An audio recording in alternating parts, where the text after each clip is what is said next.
be doing the auscultatory method. In this, we have to make use of the stethoscope. Stethoscope, we have to place it in the air like this, and then we have to be sure that there is where we can hear the sound.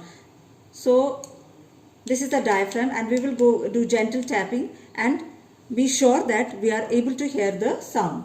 So this we have to apply on the brachial artery, which lies medial to that of the biceps tendon. Now in this method we will start first with the palpatory method. Keep our fingers again on the radial pulse, then take the air pump and then start inflating the rubber tube, that is river rossi cuff, and gradually inflate the tube till there is a disappearance of the radial pulse. Once the radial pulse disappears, say it disappears here at 100, then we have to move it further by about 30 to 40 millimeters of mercury.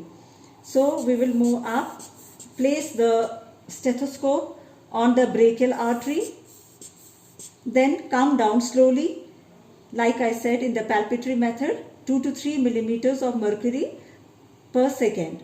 So we will deflate it slowly, move the screw in the anti-clockwise direction.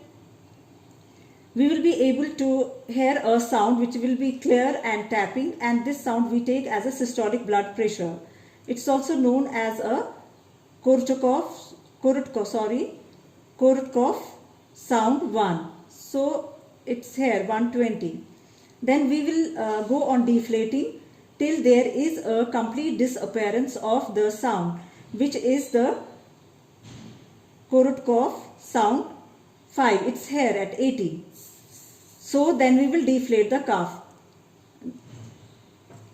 So sound 1 that we hear at 120 millimeters of mercury is we will take it as it is a systolic blood pressure, and the disappearance of the sound, this is the diastolic blood pressure.